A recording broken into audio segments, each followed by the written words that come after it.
bel bonjour, bel bonsoir. Ça dépend de qui est sur nous. En tout cas, nous là aujourd'hui, nous allons essayer de parler des mamans.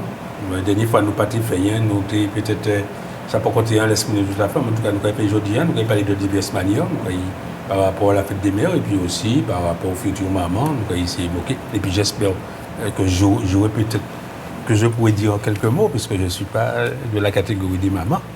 C'est un compliment. C'est un compliment de la maman. Alors, je vais commencer par Josiane qui va lancer le débat. En tout cas, nous avons entendu ce qu'il a dit. Bonsoir, bonsoir à tous. Il n'est pas maman. Vous pensez qu'un père pourrait dire telle chance? Bon, nous pas là pour critiquer nous, mais gentil. Alors, bonsoir à tous, bonsoir à nous d'abord.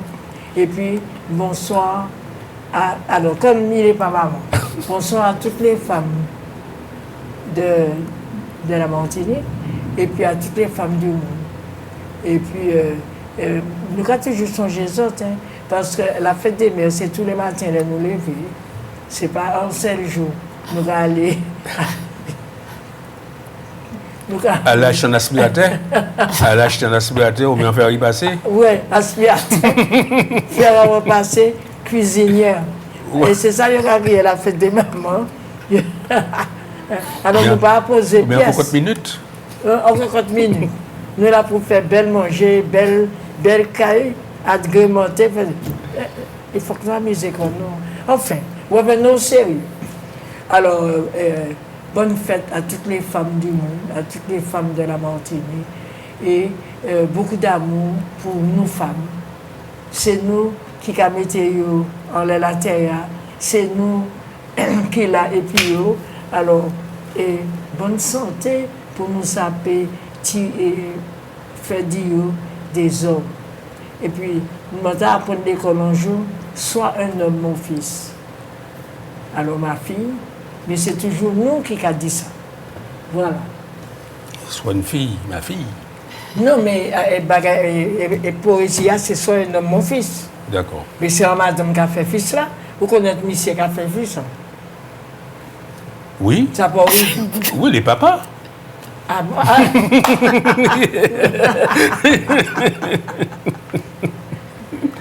Oui, bon, voilà, Karine. Eh ben, la grande Karine, on va voir pourquoi la grande Karine. Bonsoir tout le monde. Je suis contente d'être ici parmi vous, comme tous les mercredis. Je souhaite une bonne fête à toutes les femmes, toutes les mamans. Et puis, les papas aussi. Allez, un petit clin d'œil au papa. Mais en tout cas, belle fête à toutes les femmes courageuses et qui tous les jours se battent pour leur famille, pour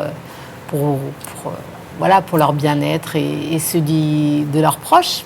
Donc, en tout cas, on va aborder une thématique aujourd'hui très intéressante.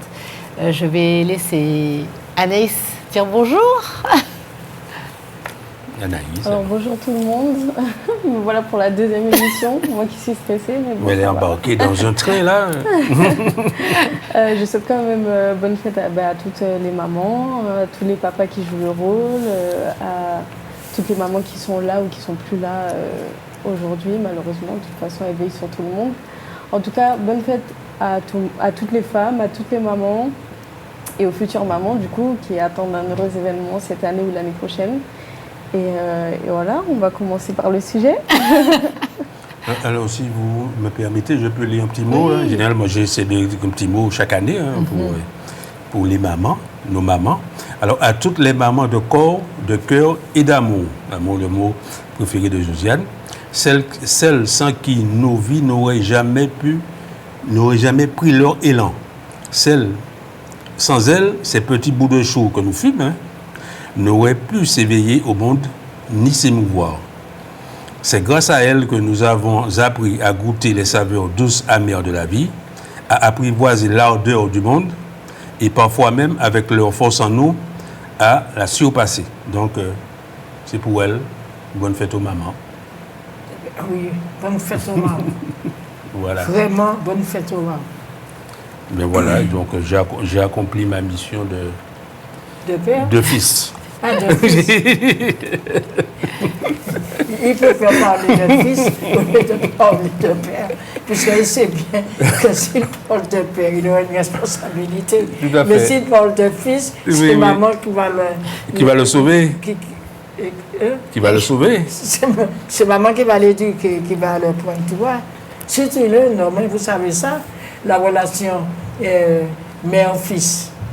Pas mais l'école, nous. Très bien. Donc on a parti là c'est la maman qu'on célèbre, mais avant que la maman ne soit maman, il y a une étape, Karine. Exactement. Donc, je trouvais intéressant qu'on puisse aborder cette thématique aujourd'hui. La femme en grossesse qui va accoucher, comment prendre soin de la femme enceinte. Et cette thématique m'est venue du fait que récemment, j'ai été à une conférence au Robert. C'est un centre de bien-être justement pour les femmes enceintes et pour les soutenir dans cette nouvelle étape. Donc c'est un centre de massage pour la maman et pour le bébé jusqu'à l'âge de 3 ans. Donc quand j'ai assisté à cette conférence, je me suis dit tiens, pourquoi pas aborder cette thématique à l'émission, puisque c'était l'occasion en plus par rapport à la fête des mères. Et puis, je pense que c'est important d'évoquer ce sujet des femmes en grossesse parce que moi, j'ai l'impression qu'à l'heure actuelle, on a tendance à normaliser, banaliser cette étape. Alors que c'est une étape cruciale pour la mère, pour le père aussi, et puis notamment pour l'enfant. Parce que l'enfant, ce n'est pas uniquement quand il arrive sur Terre qu'il existe. Il existe déjà dans le ventre de sa mère et sa construction commence dans le ventre de la mère. Donc je pense que c'est vraiment une étape qu'on ne doit pas prendre à la légère, qu'on doit vraiment prendre soin de cette étape parce qu'elle a des conséquences et a un impact sur la vie future de ce bébé à naître et aussi de la relation bébé-maman et aussi le trio papa, maman, bébé. Donc voilà. Donc nous allons voir ensemble un petit peu qu'est-ce qui se passe pour la femme qui attend un bébé. Donc pour elle, il y a tout un bouleversement physique et émotionnel et psychologique parce que elle passe d'être une femme à devenir une maman. Donc c'est une nouvelle étape pour elle. Donc il y a tout un bouleversement psychologique, émotionnel, physique. Et ces étapes-là sont importantes à prendre en compte pour l'accompagner. Voilà. Parce que même si on a l'impression que maintenant, avec toutes les avancées scientifiques, la femme enceinte peut tout faire. Enfin, le fait d'être enceinte, c'est normal. On dit que être enceinte, c'est pas une maladie. Donc ça, je suis tout à fait d'accord. Mais n'empêche que quand même, nous devons être vigilants par rapport à cette étape de la vie de la femme. Donc, le plus important, c'est déjà que cette maman-là soit accompagnée.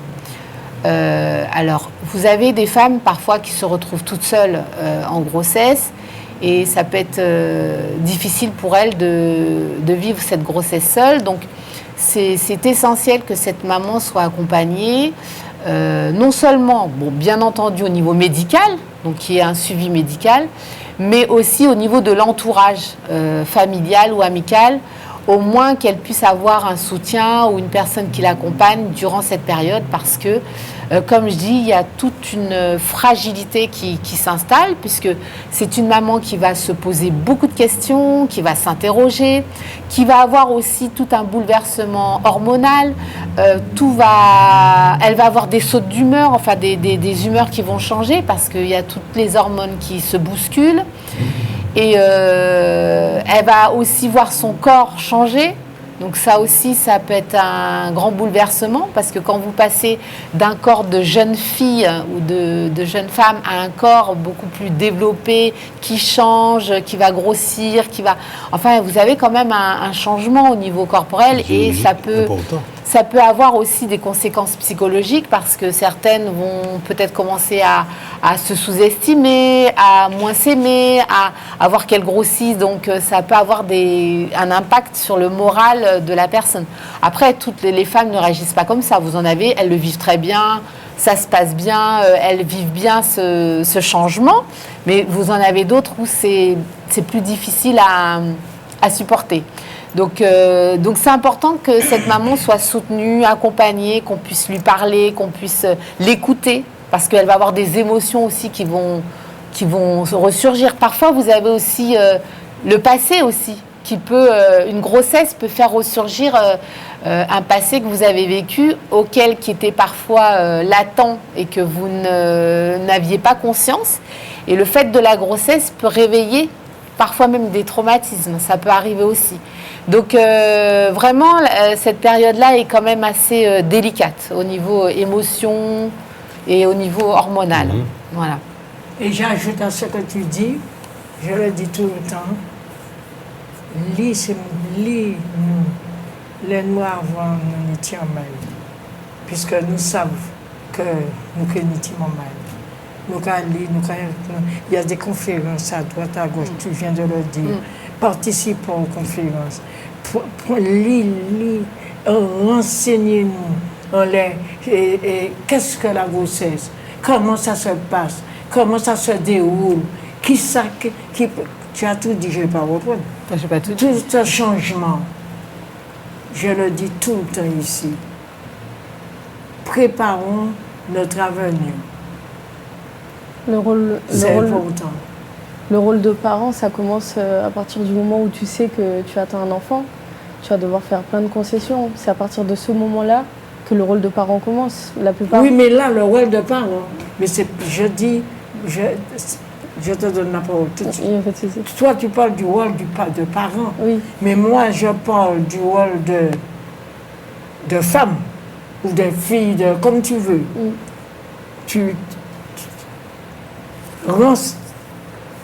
Qui nous renseigne comme nous, c'est quoi une femme. Et apprendre à lire, renseigner-nous, aller dans des réunions, aller dans des bagages, parler puis médecin, parler à droite, parler à gauche, parler puis camarades, parler puis monde qui s'anitima, mais tout ça. Pour nous pas sentir comme nous perdus, dépassés, démunis. Alors nous que dit Timora et les grands mondes dans les médias, dépaysés. Je te donne la parole. Là, le petit moment est arrivé, ça ne veut pas dire parce que vous préparez et arriver petit moment et tout, ou pas qu'il y ait tous ces problèmes. Mais quand même, ça atteint nous moins que si on est trouvé corps en situation que totalement nouvelle, quoi. Oui. Ou pas comprendre quelle situation il est là. Mais si ou lit, ou discuter, ou chercher à ça, qu'est-ce qu'une maman sur lui? Qu'est-ce qu'une maman? Qu'est-ce qu'une mère sur lui? Vous travaillez ça. Et puis ça qui grand passe, ça qui s'admet, ça qui pas admet, tout ça, ça a facilité par période qui est assez difficile. Je te passe la parole. Non, je vois ce que vous voulez dire, du fait que dans tous les cas, c'est une situation qu'on n'a jamais vécue. Je parle des parents, des femmes, oui, pour le premier enfant. Et de toute façon, tous les enfants sont différents et toutes les grossesses sont différentes. Mais c'est vrai que notre corps change, comme disait ma mère, c'est que c'est une nouvelle étape. Donc effectivement, se renseigner, lire, s'instruire, dans tous les cas, ça va toujours nous apporter du positif et jamais autre chose. Mais quand je parlais du rôle du parent, c'est aussi ça le rôle du parent, c'est de se renseigner pour le bien-être de son enfant. Et je parle de la maman, mais aussi les papas. La plupart des papas se sentent pas légitimes de faire tout ce qui est conférence, tout ce qui est lecture, savoir comment ça se passe, parce qu'ils se disent pour eux le rôle il commence quand l'enfant est né, quand l'enfant il est là et tout, mais l'enfant il a besoin il grandit avec ça et faut que le papa aussi il apprenne à connaître le corps de la maman, à savoir comment ça se passe, comment il peut aider, parce que c'est pas parce que c'est la maman qui porte l'enfant qu'il peut pas aider au quotidien ou dans les conférences. Alors, au tout début, effectivement, est-ce que le papa, il faudrait l'encourager à accompagner la maman lors des visites chez le pédiatre, la sage-femme? Est-ce que ce serait intéressant que le père soit déjà présent là? L'idéal, ce serait ça. Sauf qu'il faut être réaliste et honnête, c'est que chaque homme a son rythme d'acceptation de la grossesse. Vous avez des hommes qui vont tout de suite s'impliquer, il n'y a pas de problème. Et vous en avez d'autres, tant qu'ils ne voient pas le bébé, en fait, ce n'est pas du concret pour eux. Ils ne se sentent pas l'âme du papa. Vous voyez, ça dépend vraiment des hommes. Et après, ça n'empêche que quand l'enfant naît, ça sera un papa qui sera complètement impliqué.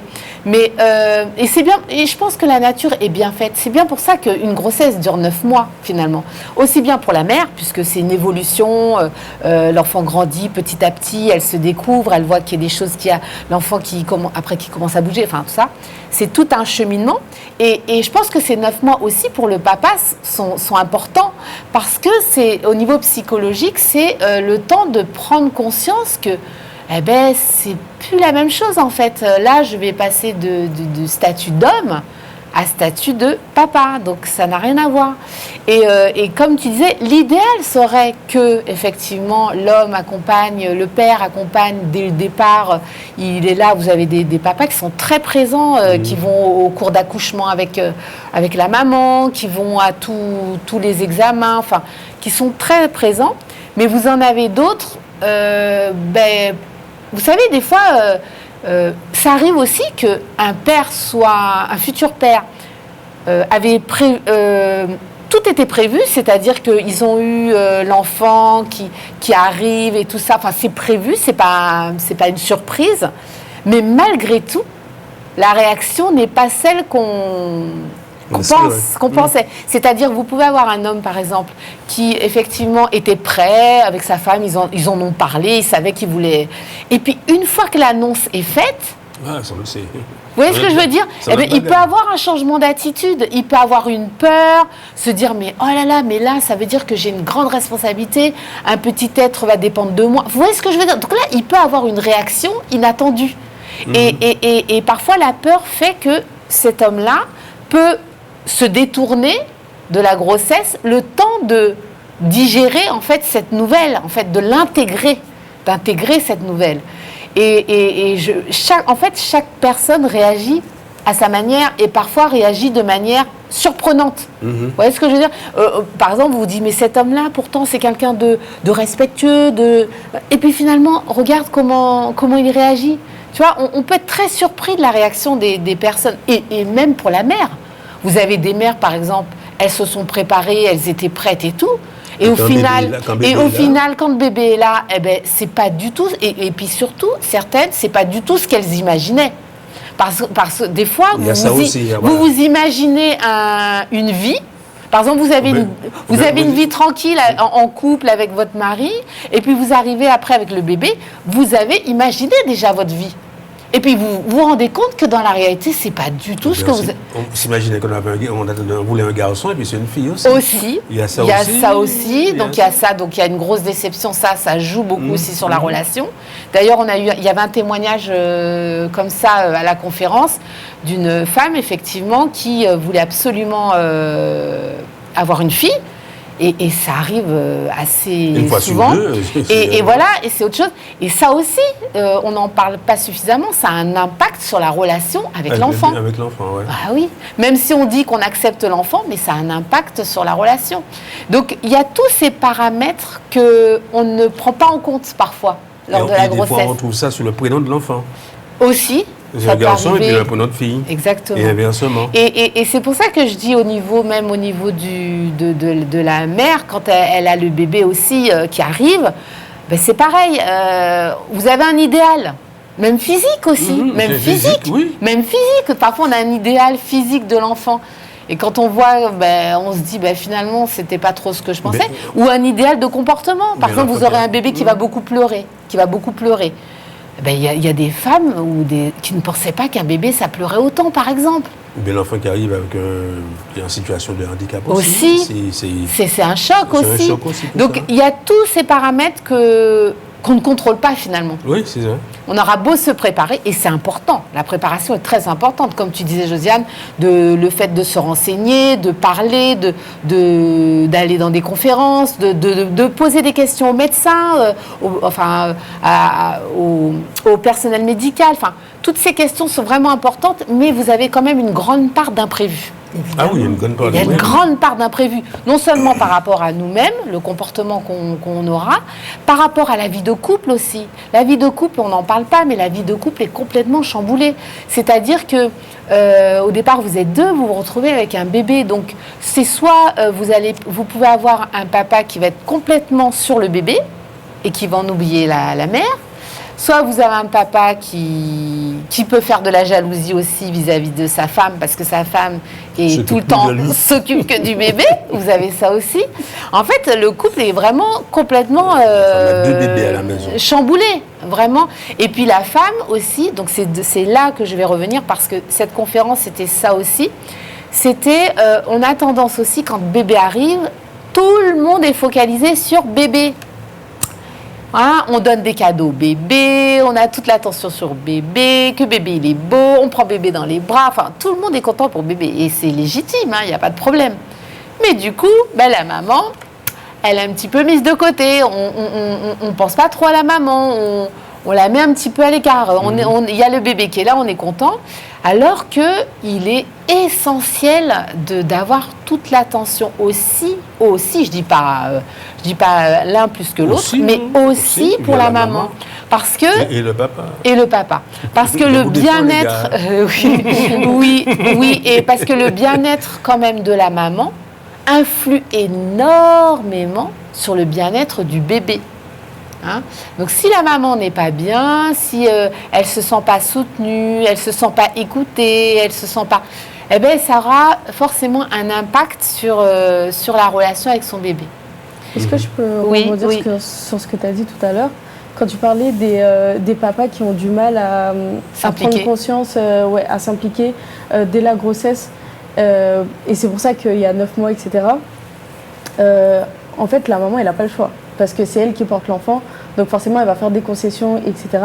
Mais je trouve le fait que les hommes, c'est vrai qu'il y a des études qui prouvent qu'apparemment, ils sont plus loin à la détente sur certaines choses.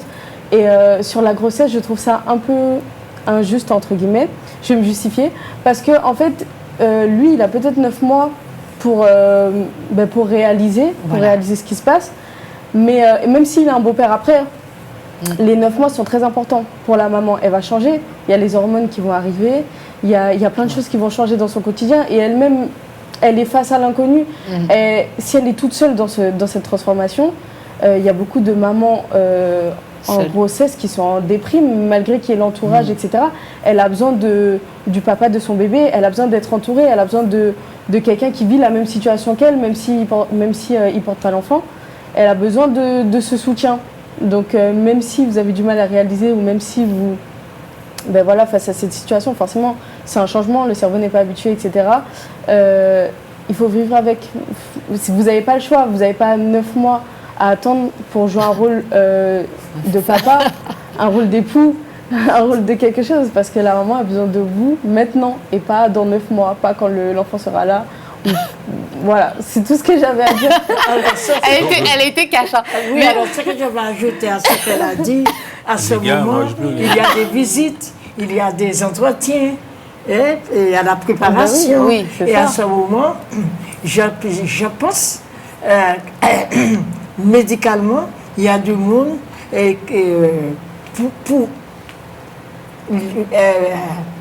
pouvant, si vous voulez, l'aider à franchir sa cap. Parce que, au fait, ce que tu dis là, c'est très, très, très important. Parce que je lis ici, dépistage de la dépression prénatale. Souvent sous-estimé. Souvent sous-estimé. On parle souvent, je vais répéter le même, de la dépression postnatale, mais on ne parle pas de la dépression prénatale. Donc, tu fais bien de souligner cette partie importante. Parce que là, l'enfant est encore... Postnatal, l'enfant est déjà arrivé, mais prénatal, l'enfant est en construction. Et l'enfant ressent ce que la maman dit. Si la maman elle est en dépression, en fait, ça relève aussi des, comme tu disais tout à l'heure, des traumatismes anciens, en fait, parce que l'enfant, elle va être en dépression et ça va faire ressortir à l'enfant. Ça veut dire qu'elle aura du mal dans toutes les étapes de la grossesse, elle aura du mal. Tout ce qui est rendez-vous, tout ce qui est mangé, parce que les femmes enceintes, il y a beaucoup de femmes enceintes qui vomissent, qui ont du mal à se nourrir et tout. Mais il faut nourrir le bébé. Donc, tout est lié. Et la dépression, ça relève des traumatismes passés, comme ma mère disait tout à l'heure. Donc, c'est compliqué. Essayez de vous mettre à la place... Voilà, on ne vous demande pas d'être trop là, mais franchement, c'est très important de penser à ce qu'elle peut ressentir et surtout que vous ne vous retrouverez jamais dans cette situation. Porter la vie, avoir un corps qui change, des hormones qui changent. On ne peut pas se mettre à la place de d'autres personnes. Donc, essayez de vivre au mieux la grossesse avec votre compagne. Non, mais c'est sûr qu'il faut que les hommes prennent leur part de responsabilité dans ça. Il y a un tel enseigne que j'avais vu des fois, et lorsque les mamans, les femmes souffrent de cancer, et puis il y a la chute des cheveux. Oui. Eh bien, il y a des hommes, il y a des maris qui se coupent aussi les cheveux. Pour partager, pour soutenir. Pour soutenir. Oui, pour soutenir. Donc il faudrait que le mari soit vraiment... impliqué. Il ne va pas porter un ballon, mais tu dis ça, mais il y a des hommes qui font des couvades, ils sont tellement impliqués, il y a des hommes qui grossissent avec la maman, qui vont des... Non, c'est vrai, oui. Il y a des couvades, c'est-à-dire des couvades entre guillemets, c'est-à-dire que tu as des hommes qui sont tellement dans le soutien à la maman, qui vont grossir, ils se transforment aussi. Qui vont grossir et tout, oui, ça existe. Mais je vais relever par rapport à ce que tu disais, par rapport à la dépression, je vais relever par rapport aux mamans qui sont toutes seules en fait, qui n'ont pas le papa qui est présent, qui pour X ou raison, soit parce que il y a une séparation, soit parce qu'il y a eu un décès, parce que ça arrive aussi, le décès du papa par exemple, ou soit il y a eu une séparation, un décès par exemple. Et je tiens à souligner, parce que tu parlais de dépression. Vous avez des femmes qui vivent, par exemple, la séparation avec le père très difficilement et qui se retrouvent enceintes. Et ça va tellement loin qu'elles ne vont même pas créer de lien d'attachement avec leur bébé. Oui. Ça arrive très souvent et je tiens à le souligner. Elles sont tellement mal qu'elles vont même rejeter ce bébé. Parce que ce bébé, et d'ailleurs même à la naissance, ça peut arriver à aller jusqu'à la naissance, c'est-à-dire que ce bébé va trop rappeler la relation, la douleur que cette maman a eue par rapport à la relation qu'elle a eue avec le papa. Et c'est pourquoi je tiens à insister sur l'entourage. C'est-à-dire que si vous avez une amie qui est enceinte, qui vit ce genre de situation, si vous êtes... une sœur, une cousine, ou peu importe quel lien vous avez avec cette personne enceinte, cette femme enceinte, c'est vraiment important de pouvoir l'aider et la soutenir et d'être un appui pour elle, en fait. Parce que la solitude, l'isolement, il n'y a rien de pire pour une femme enceinte, surtout dans une telle situation. Parce que déjà, comme on vient de le dire, la grossesse, même si ce n'est pas une maladie, il y a quand même une fragilité. Il y a quand même il y a une sensibilité, de fragilité avec tous les changements et tous les bouleversements. Et je pense que vraiment, il est essentiel que ces femmes soient accompagnées pour justement qu'elles se sentent le mieux possible par rapport à sa grossesse et qu'il y ait le moins d'impact et le moins d'impact négatif possible sur l'enfant et sur la relation avec l'enfant. Et c'est ça que je lis là. La plupart. C'est ce qu'elle dit. Non, il n'y a pas de problème. C'est ce qu'elle a tout parlé. Oui, non, il n'y a pas de souci. Je voulais rebondir sur l'entourage. Il y a beaucoup de femmes enceintes qui vivent des situations, comme tu disais, un peu qui chamboulent leur grossesse et qui ont un entourage présent je voulais dire, n'hésitez pas à parler à votre entourage. Alors, on n'est pas à votre place, donc on ne peut pas porter l'enfant, malheureusement, mais n'hésitez pas à parler, à dire si ça ne va pas, à vous libérer. En fait, ne gardez pas tout pour vous. Déjà que vous avez des hormones, des hormones qui changent, vous avez beaucoup de changements, beaucoup de charges, forcément à penser, les papiers, les rendez-vous, les trucs comme ça. Et votre entourage est là pour vous, mais si vous ne parlez pas, on ne peut pas deviner. La plupart des gens n'ont forcément pas été parents non plus. Donc il y a beaucoup de choses qui rentrent en compte. En tout cas, les mamans qui attendent des enfants, parlez à votre entourage. Ils vont vous aider à traverser cette épreuve, en tout cas si vous êtes seul ou pas, même si vous n'avez pas le soutien qu'il vous faut. Parlez, même si c'est vous qui êtes enceinte, avec plaisir, votre entourage, ils vont vous écouter, ils vont vous soutenir, ils vont vous aider si vous devez faire un déménagement, vous devez faire à manger et tout, etc. Il y a plein de choses qu'on ne peut plus faire quand le bébé vient de naître, etc. N'hésitez pas à parler à votre entourage, c'est très important parce que ça pourra vous aider dans beaucoup de situations. Anaïs parle en connaissance de cause parce que c'est une situation vécue oui, dans son entourage. Donc c'est pour ça qu'elle parle important, comme ça. Si on est là encore dans l'entourage de la femme enceinte après, parce que les femmes enceintes, il y a beaucoup d'amitiés qui se séparent généralement quand la femme tombe enceinte. Oui, si on est encore là, c'est que on vous dit pas de raconter toute votre vie, mais n'hésitez pas à parler si vous avez besoin d'aide parce que nous on ne sait pas, on ne vit pas la situation et vous êtes en aucun cas. Il n'y a aucune histoire de responsabilité. On est tous là pour la même chose, pour le bien-être de la maman, de l'enfant et de la famille s'il y a la famille. Donc n'hésitez pas à communiquer, c'est important. Et puis en cas d'envie, c'est bien pratique. Oui, exactement. En cas d'envie, on va trouver quelqu'un pour assouvir cette envie. Ben oui. C'est un mythe ou c'est une réalité? Que les femmes sont enceintes, elles ont des envies. C'est vrai, c'est ce qu'on entend, mais moi je ne sais pas si c'est ce qu'on entend. J'ai jamais vécu ça. Oui, t'as jamais vécu ça? Non, dans ma famille. Avoir une envie. Mais elles n'osent pas dire peut-être. Hein. Il y a des envies peut-être trop bizarres. Et puis oui, c'est ça, c'est ce que j'allais dire.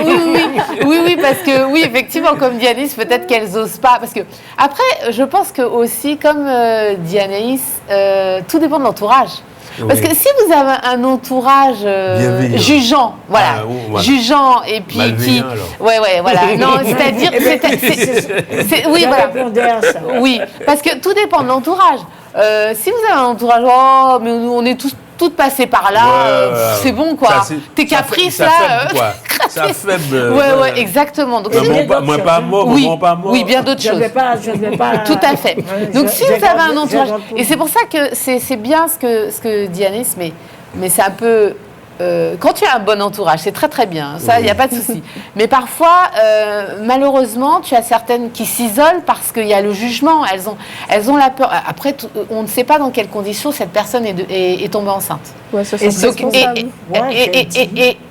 et du coup, si cette personne se sent déjà jugée, elle sent qu'il va y avoir des critiques, elle sent qu'elle ne va pas être écoutée, qu'elle ne va pas être comprise, elle va se renfermer sur elle-même et elle ne va pas oser en parler. Donc d'où l'importance, si on n'arrive pas à parler vraiment à son entourage, de se confier à son médecin, la personne qui nous suit au niveau médical, au moins ça. Oui, c'est ça que je Ouais, c'est ça. Oui. Parce que quand tu n'as pas confiance. Ouais, la confiance. Tu n'as pas la confiance. Mais tu as ton médecin, tu as la sage-femme qui te suit, c'est bon. Et puis, dans ce suivi, il y a des assistants sociaux, il y a des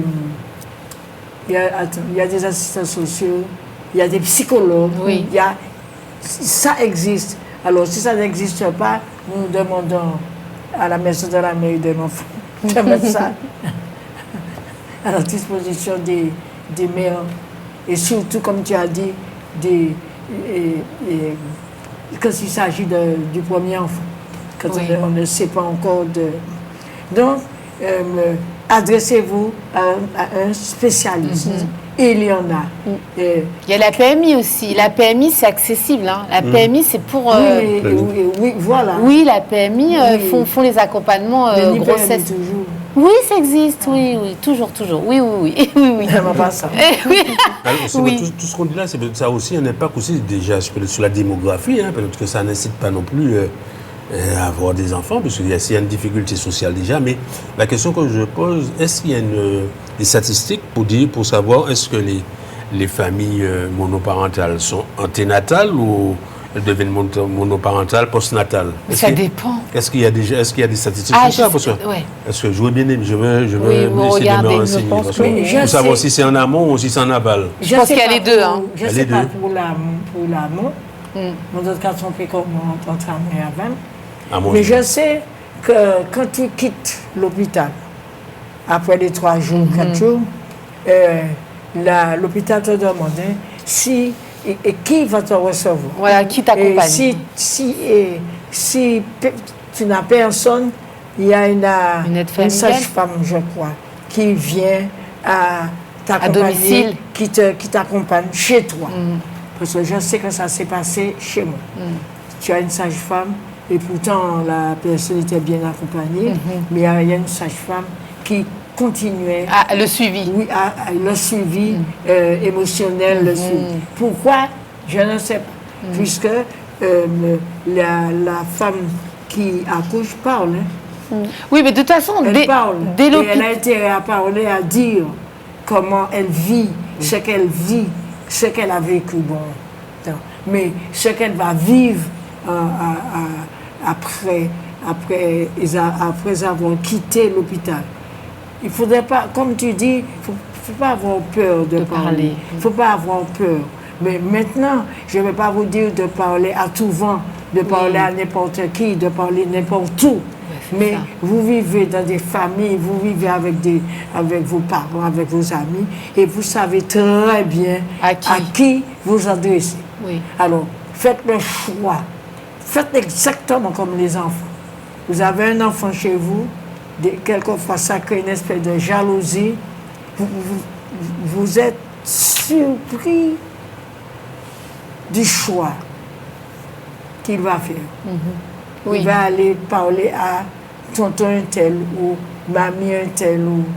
Et vous allez dire, ah ouais, mais il pas dit moi rien, c'est moi qui maman, c'est moi qui là. Arrêtez ça. L'enfant sait très bien À qui? où il doit aller et à qui il doit parler. Et c'est valable pour vous aussi, maman. Vous devez savoir dans votre famille et à qui vous adressez, à qui vous confiez. Et c'est très bien quand tu le dis. C'est important. Parce que des fois, on vous juge, on vous fait des reproches. C'est tout un tas d'histoires. On vous Alors que personne, il m'a qu'à dire en créole, personne, pas tout bon. Ça va pas exister. Nous toutes là qui là, nous toutes là qui là, nous nous défauts. Donc, il faut que nous apprenions à écouter l'autre là, aider et pas à faire des reproches, même si nous savons que on l'a pas gagné. Mais regardez ça, nous avons une grande difficulté. C'est ça. Nous ne pouvons pas aider. Ah oui. C'est ça mon Oui, idée. tout à fait. Ça, c'est très important. Oui. Alors, on va demander à l'INSEE s'il n'y a pas d'autres émissions, les statistiques démographiques se sont améliorées, parce que nous sommes là en train de prodiguer des bons conseils et puis donner des idées au monde social, au monde politique aussi. Peut-être qu'on fait de grandes démarches pour la démographie. Peut-être qu'il y a des trucs simples qu'il faut déjà peut-être faire aussi pour aider les mamans, aider les papas, aider les familles. Tout simplement pour favoriser la venue d'un enfant, d'un deuxième, d'un troisième. Parce qu'aujourd'hui, le nombre d'enfants a diminué par famille. Et ça a un impact directement sur la démographie. Mais donc les gens, aussi, ils ont peur. Les gens, ils ont peur. Oui, parce que l'environnement n'est pas favorable. Oui, exactement. Économiquement, Et puis, socialement. Comme on veut être... on a tendance à vouloir être parfait dans notre vie, dans tous les aspects de notre vie, et y compris les futures mamans. Ça veut dire qu'elles appréhendent le fait de... Surtout celles qui n'ont pas d'enfants, le fait d'avoir un enfant à l'avenir, c'est un gros changement pour son cerveau, etc. Ça veut dire qu'elles appréhendent énormément, elles ont peur, donc ça veut dire que même même les familles qui ont 2-3 enfants, ben, ils n'en veulent pas d'autres parce qu'ils savent la responsabilité. Le coût de la vie aussi, tout devient cher. Ça devient compliqué d'élever un enfant. Il faut avoir les moyens, en tout cas, pour élever un enfant. Il y a des femmes aussi qui font des dénis de grossesse, qui sont pas prêtes mentalement à avoir un enfant et tout. Et puis, oui, les dénis de grossesse. Elles se sentent déconcertées parce qu'après, au final, elles apprennent qu'elles sont enceintes alors qu'elles ont déjà 6 mois, 7 mois, ou même déjà à l'accouchement, qu'elles apprennent qu'elles vont avoir un enfant. Forcément, elles sont déconcertées. Ce qui est important, c'est de laisser faire. Un enfant, c'est une bénédiction dans tous les cas, que ce soit maintenant ou dans 9 mois. C'est plus la peur, je pense, qui joue sur le fait qu'il y ait moins d'enfants qu'avant. Et les parents d'aujourd'hui, ils veulent être des parents parfaits. Du coup, ils se concentrent beaucoup sur l'éducation de leurs enfants et ils savent que parfois 3-4 enfants, c'est un peu plus compliqué pour eux. Pour eux qu'avant. Avant, on avait 10 enfants, 9 enfants, 8 enfants, des grandes familles. Mais c'est vrai ce que tu dis parce que j'ai vu un témoignage d'un papa qui parlait, qui disait que maintenant, quand tu choisis d'avoir un enfant, il dit c'est incroyable parce que tu dois... quand les 2 parents travaillent, il y en a un des 2 peut-être qui va devoir... en fait, il y a une réflexion à savoir, est-ce que je m'arrête de travailler je m'occupe de mon bébé, ou est-ce que je continue à travailler parce qu'au niveau financier, mais quand tu fais le calcul et que tu payes parfois une nourrice, des fois ils font le calcul, ils se disent finalement il y en a un des 2 qui va arrêter de travailler pour pouvoir garder l'enfant parce qu'au niveau économique, mais en même temps la personne va toucher moins d'argent. Enfin c'est vraiment compliqué parce que du coup maintenant voilà c'est ça, en même tu es obligé de faire un choix en fait, c'est-à-dire si tu étais quelqu'un qui aimait bien travailler, finalement tu es obligé de te dire là je suis mère, ou père, je vais arrêter de travailler pour garder mon enfant. Et puis en même temps, t'es obligé de choisir et il y a l'argent, il y a l'économie, la partie économique qui rentre en ligne de compte. On essaie de calculer qu'est-ce qui va être plus rentable ou pas. Mais je pense que là, il y a aussi des choses à revoir par rapport à ça, parce qu'il y a certains pays où vous avez une allocation conséquente pour pouvoir rester avec vos enfants. Il y a des pays, alors nous on est en retard par rapport à ça. Le congé du père, ça s'améliore, oui. Le nombre de jours pour le père. Mais au niveau finance, c'est tout ça qui fait ça. C'est un aménagement, en fait, je peux dire social. Oui. Ça c'est... Oui. Les 2 peuvent travailler, si c'est possible. Le matin, l'autre le soir. Il y a ça aussi, mais tout dépend des horaires. Ça, c'est des aménagements. Oui, c'est au couple d'aménager. Tout à fait. L'affection, l'encadrement qu'il donne. Donc, d'où... à son enfant. Donc, il ne faut pas qu'on rentre dans une politique vas-y, nataliste. J'ai bien compris tes propos. Moi, j'ai dit ça parce que j'ai connu des couples qui fonctionnaient comme ça. Oui. Non, la politique de manière générale, le modèle social, on a connu ça. D'ailleurs, la fête des mères, ça vient de là. Hein. C'est une politique nataliste d'une certaine personne qui a produit ça. Ah bon? Je sais pas. Mais même si on a produit, c'est toi qui sais ce que tu veux pour ton enfant, comment tu organises ton couple. C'est ça, donc ça... Voilà. Ce n'est pas l'étranger qui va venir te dire quoi faire de ta vie. Donc c'est un choix individuel et puis la société doit donner les moyens d'accompagnement. Oui, mais je ne sais pas. Ah bon? L'enfant, pour moi, un enfant, c'est comme de l'or. C'est un cadeau de la nature et ton enfant n'est pas obligé de tout avoir pour évoluer et réussir et être bien. C'est pas parce que tu ne vas pas lui donner des chaussures de je ne sais pas combien d'euros qu'il ne va pas réussir. C'est pas parce qu'il n'aura pas un sac en cuir et je ne sais pas trop qui ne va pas réussir. Enfin, ça, c'est moi. Je pense que c'est à chaque couple d'organiser son mode de vie et d'amener son enfant. Justement, on va pas en parler, on va en parler dans un autre moment. On reste sur la grossesse. Et ça aussi, c'est important. On va en parler après. Oui. Alors, toi, tu as dit une chose intéressante là. Toi ou toi, je sais. La mère ou la fille. Et attends, vous me troublez, je ne vais pas pour fréquenter encore. Ah bon, oula, Identifier hein. et nommer, si nous pas mis école. Ah d'accord, tu rigolais, je ne savais pas. Identifier et nommer les inquiétudes. C'est ce qu'on demande soit dans le bien-être émotionnel, l'environnement, soit de notre manière d'intervenir, d'aider. On peut déceler les inquiétudes, les identifier. Par exemple, peur de l'accouchement. Il y a des gens qui ont très peur. Ah oui. Anxiété sur la santé du bébé. Il y a des gens qui te disent, mon papa, quand on vient entièrement handicapé, mon papa pense que quelqu'un est bien. Tu sais, à nous aussi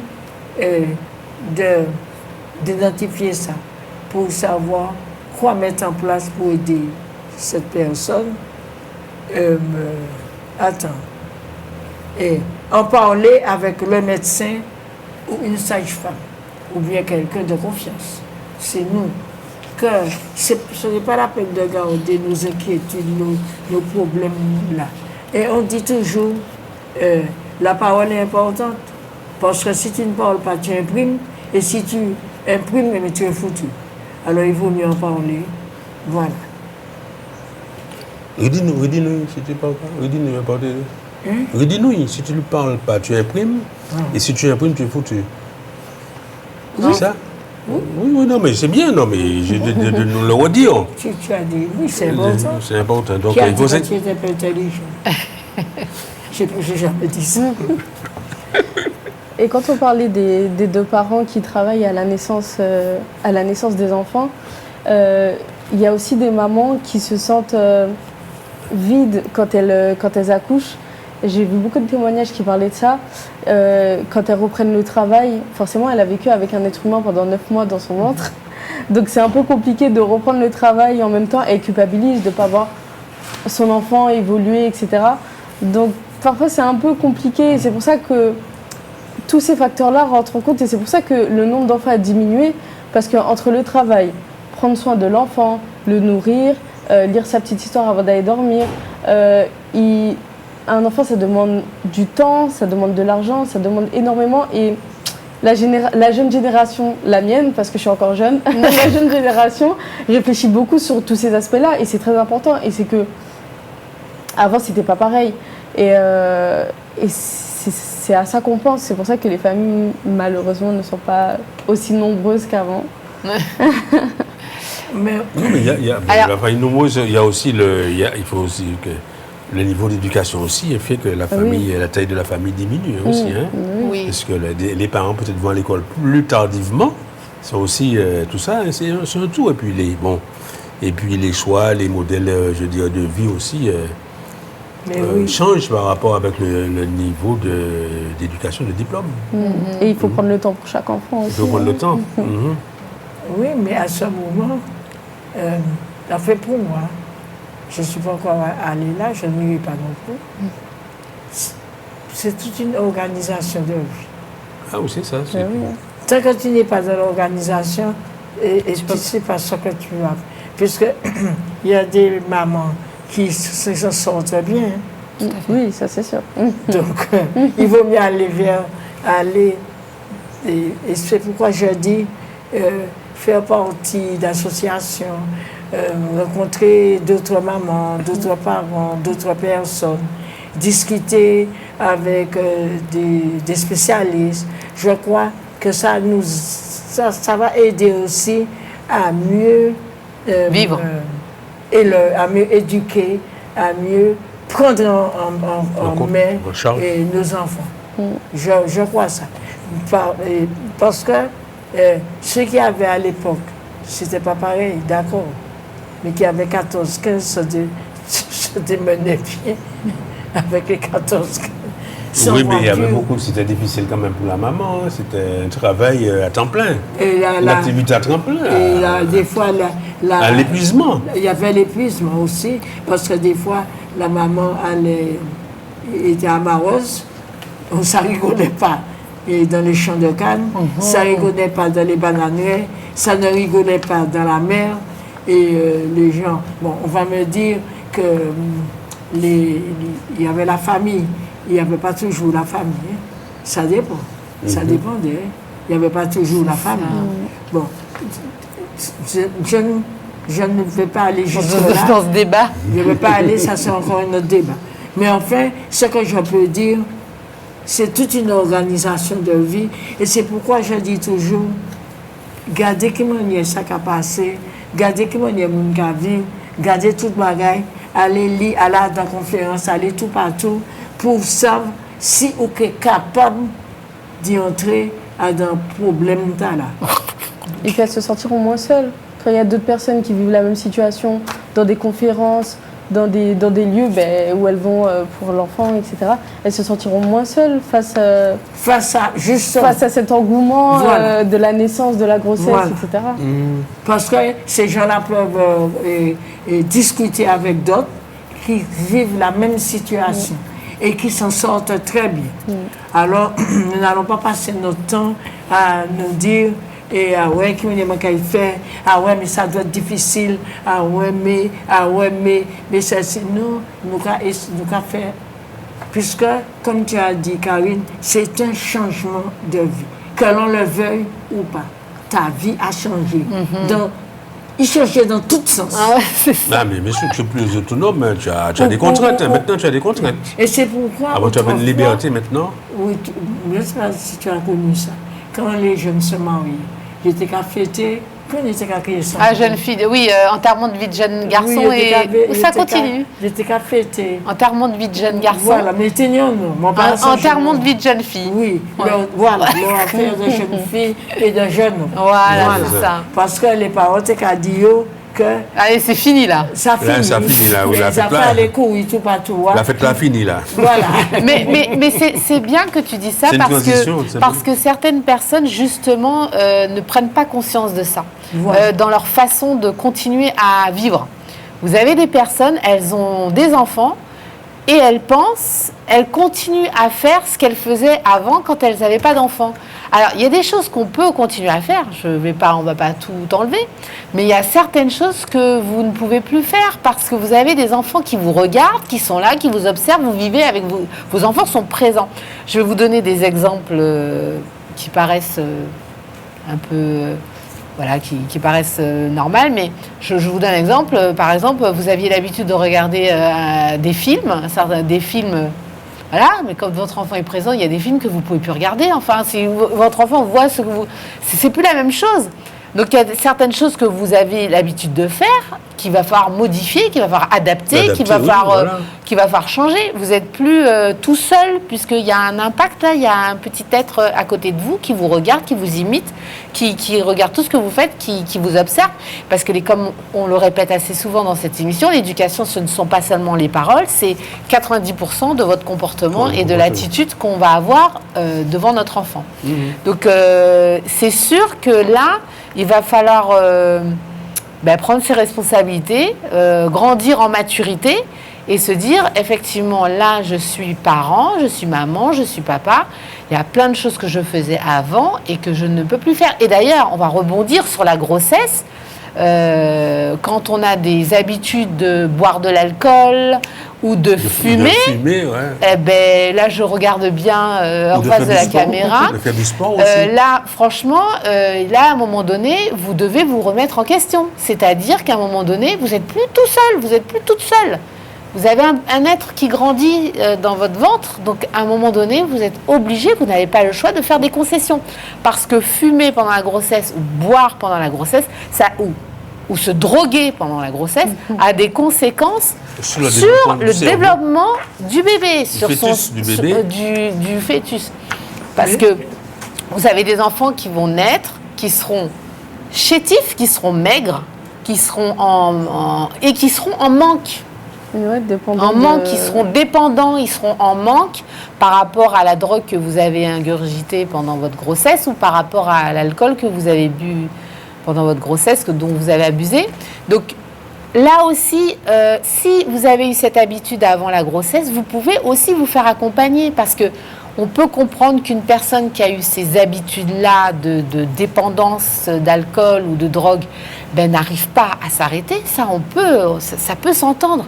Mais pour l'amour de vous-même et de votre enfant, allez voir un spécialiste pour vous faire accompagner, pour vous aider à justement pallier à cette difficulté-là, en fait. Parce qu'on peut entendre, moi je peux l'entendre que ça soit difficile pour une personne qui a tout le temps fumé, une personne qui a eu des addictions à la drogue ou qui a eu un alcoolisme. Le sport à haut niveau aussi. Oui, le sport aussi à haut niveau. Ouais. Alors vraiment, c'est important de prendre conscience de ça. Vous n'êtes plus toute seule. Vous avez un être qui grandit en vous. Vous devez adapter votre vie par rapport à cette grossesse. Donc, on en disait, par rapport aussi à l'hygiène alimentaire. Donc, je parlais effectivement de tout ce que...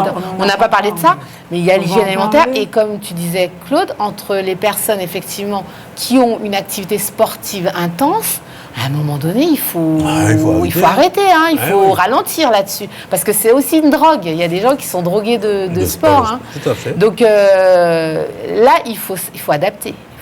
Vous devez adapter puisque vous n'êtes plus toute seule. Là, il faut faire attention. C'est vrai qu'on dit qu'une grossesse, c'est pas une maladie, mais il faut quand même faire très attention. Surtout, c'est délicat. Surtout, je dirais, mais même pendant toute la grossesse, mais notamment pendant les premiers mois.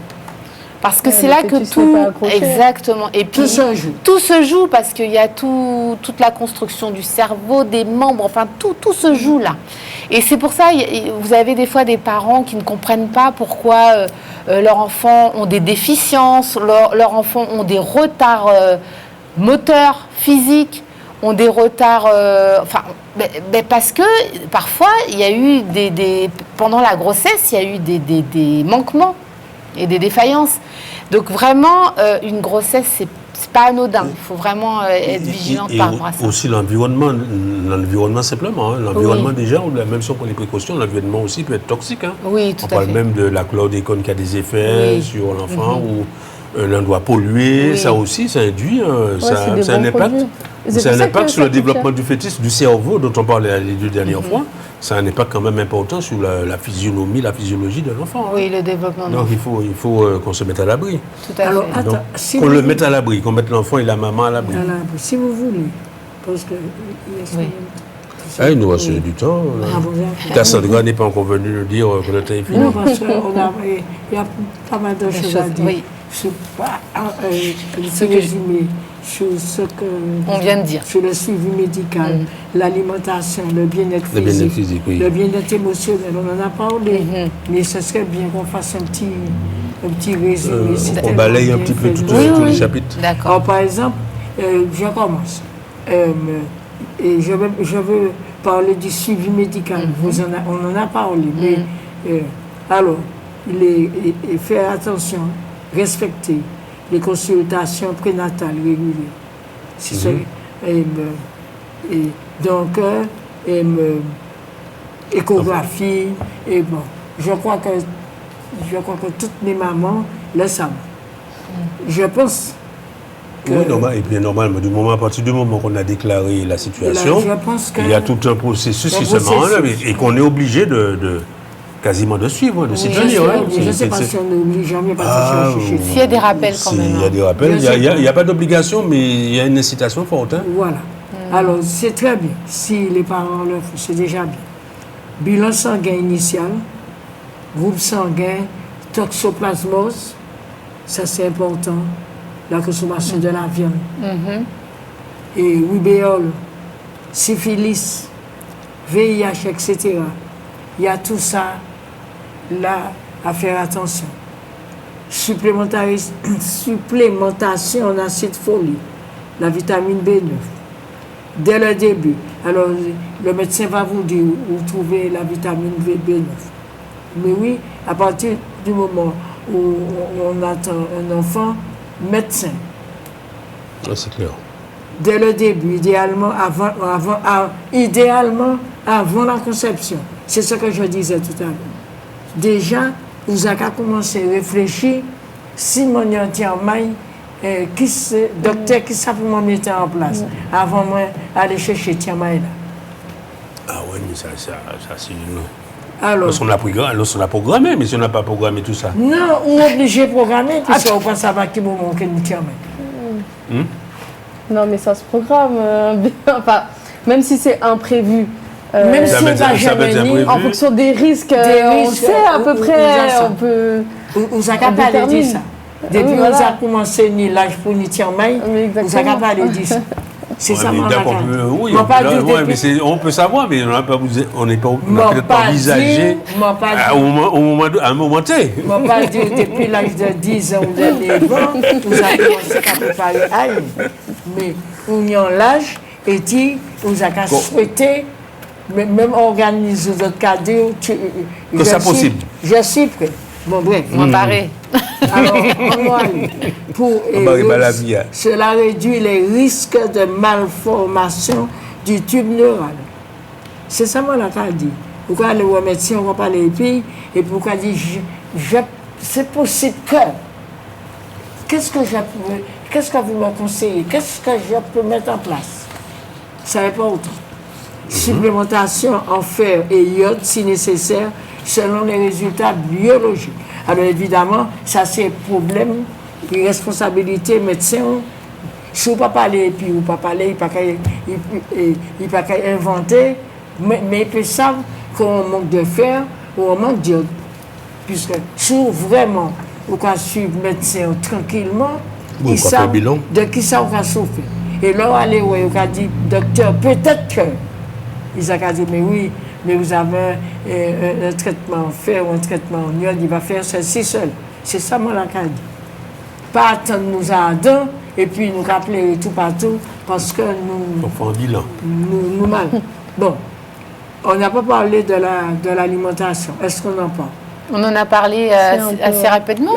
Rapidement. Oui. Je vais dire des bagages, je vais arrêter. Oui. Éviter les aliments à risque, charcuterie. Il y a beaucoup comment dirais-je, Et il y a beaucoup de... Mais, Qu'est-ce que c'est ça? Ben, rose, là, Ah oui, l'acide, oui. Ça. Le bagage, là, pour la conservation. Mais pas scientifique, mais pas non. Mais tout le monde sait non, et il a acheté. Charcuterie, fromage au lait cru.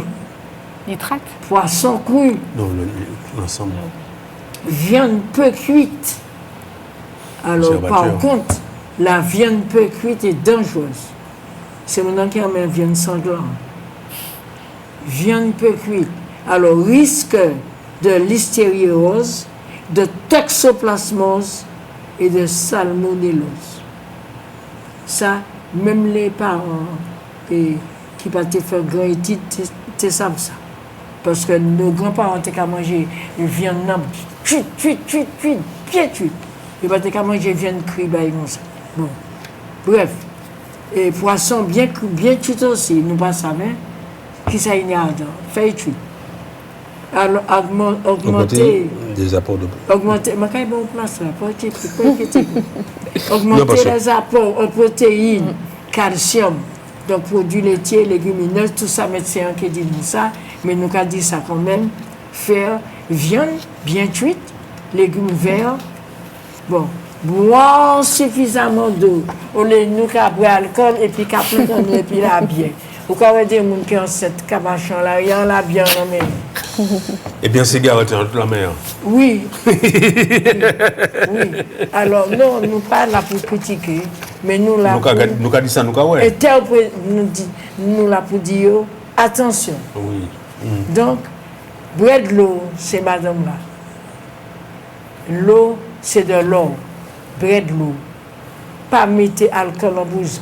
Même si tu es habitué à boire de l'alcool, attendre le thème là, et ils ont sorti, ils n'ont pas besoin de ça encore. Les autres, ils commencent à boire de l'alcool. Mais là, on dit dans là, ou les autres cas, à l'été, pas boire de l'eau. Bon, boire suffisamment d'eau, supprimer, et bien c'est ça, elle avait dit ça déjà. Totalement l'alcool éviter le café en excès. J'ai envie d'un petit café. À 8h du matin, à 9h, j'ai envie d'un petit café. À 10h, j'ai envie d'un petit café. Oui, mais bon. Fait qu'on est Mais on sait que la personne enceinte a des envies. Alors, mais enceinte. Mais je peux dire que pas souvent enceinte, on a envie de café. Peut-être qu'on va dire qu'à boire café, pièce. Mais non, c'est un manque d'énergie. Il faut prendre du jus d'orange ou un truc qui te donne de l'énergie, mais pas de la caféine. C'est Pas de la caféine. Alors, même c'est si nuisible. Tiamen a peut-être envie de café, parce qu'il trouve le café en vidéo. Dis comme ça. On ne peut pas aller Il va bailler. mettre le café. Attends, non, mais nous carré. On ne peut pas aller bailler. Parce que s'il parle aux mains, il peut faire en sorte qu'on ne va pas venir. Non. Il peut faire en sorte qu'on ne va pas venir, vous voyez. Ah, quoi ça? Donc, éviter la caféine en excès. Je ne vais pas empêcher vous boire peut-être un petit café, mais pas remplacer le café par de l'eau. Bon, toi, je te passe le bien-être physique. Ah oui. Non, mais on n'a plus le temps. C'est Il nous fini. reste 3 minutes. Non, il nous reste 3 minutes. Donc on va entamer Non, mais on va calmement la continuer, parce que conclusion parce que c'est c'est intéressant. important. On Soit, va non, on continuer n'aura la pas tout prochaine le temps de tout conclure, tout c'est balayer. bien. Il faut qu'on revienne, mais Ah il nous reste oui. maintenant que 3 minutes. On va commencer à conclure, à dire au revoir. à dire au revoir. Non, mais c'est bien. Uh-huh. On va reprendre ça la semaine prochaine. C'est bien. C'est intéressant. Alors, nous remercions Karine, parce que c'est elle qui avait proposé ce thème-là. Merci, Oui. merci Et à il vous. reste encore pas mal de choses à dire. Oui, à dire. Oui. Elle n'a c'est pas encore intéressant. fini avec les femmes enceintes. Voilà. Non, parce Tu as que... dit avec les femmes enceintes, on n'a pas fini avec Avec tout. on peut dire Alors, oui, je vais. Alors, rectifie. Oui, je pense qu'on prendra la suite de toute façon la fois prochaine, parce que c'est un sujet intéressant. En tout cas, ce que j'ai à dire, c'est de bien prendre soin de vous. Oui, je vois qu'on met mes coordonnées. Donc, je rappelle quand même, parce que c'est vrai que je ne fais pas ma promotion, mais j'interviens auprès des familles, des enfants et des professionnels. Donc, si vous avez des associations qui veulent travailler une collaboration avec moi, je suis présente et disponible pour vous, parce que moi, mon objectif, c'est le bien-être des enfants, des parents et des professionnels. Donc voilà, mes coordonnées, 06 96 60 07 69. N'hésitez pas à me contacter si vous souhaitez une collaboration, c'est avec plaisir. Tant que c'est pour le bien-être des personnes autour de moi, je suis partante. Donc n'hésitez pas à me contacter. Et puis, elle parle au niveau de tout ça, donc vous n'avez pas de problème. Vous n'avez pas besoin d'aller sur le smartphone. Très bien. Anaïs, du petit mot. Déjà, je souhaite remercier l'équipe de m'accueillir une deuxième fois sur le plateau. Et j'espère être là pour une prochaine édition. En tout cas, tant que je peux, je viendrai. Elle est en vacances, hein. Elle est en vacances, elle va repartir après. C'est des sujets Profitons-en, intéressants. maximum. Oui, exactement. Bon, vacances, travail, Oui. opportunités, un peu de tout. Non, mais elle est importante. C'est des C'est sujets bien. très intéressants à chaque fois et ça fait toujours plaisir de débattre avec tout le monde. Et avec toute l'équipe, hein, même ceux qu'on ne voit pas ici, toute l'équipe. Et voilà, en tout cas, merci de nous avoir regardés. Moi, ça m'a fait plaisir d'être là, avec toute l'équipe et avec vous. Et j'espère vous revoir très bientôt. Très bien, très bien. Et puis, n'oubliez pas, 30 secondes, même pas. n'oubliez pas qu'elle est jeune. Oui. C'est surtout ça. Oui, ça représente. C'est Non, mais c'est notre important. jeunesse Oui. martiniquaise C'est important, elle est qui jeune. s'implique. Oui, c'est l'avenir de Alors, on notre ne pays. va pas hein. dire, c'est vieux mouna et qui a répété toujours les mêmes bagages. Elle est jeune. Oui, c'est bien. Oui, c'est non, la- mais on le oui, Ça ben veut dire oui. qu'il y a un renouvellement de notre, Voilà. Exactement. de notre plateau qui s'opère petit à petit, donc avec le temps. En tout cas, un bel merci. Alors, je ne sais pas si j'étais à la hauteur, hein, vous les hommes, en tout cas, j'ai fait ce que j'ai pu. Oui. Mais en tout cas, j'ai accompagné les mamans, ma maman, vos mamans, tout le monde. En tout cas, un bravo pour les mamans. Ah, bon, c'est pas qui me parlait. Et moi, beaucoup d'amour. Et beaucoup Ouais. d'amour aux mamans. Ouais, il n'y a pas même ce genre. Oui, oui, Josiane. mais oui. Beaucoup d'amour. Eh bien, merci à Cassandra et puis merci à Jean-Michel de à Jean-Michel, de nous supporter. J'espère qu'on n'a pas à la trop stagiaire. débordé. Cassandra, oui, qu'on il n'a a pas dit trop, Cassandra. trop À la débordé. stagiaire. C'est une jeune stagiaire qui est là, qui est dans les studios aussi. Bon, à bientôt. Au revoir. Chébé.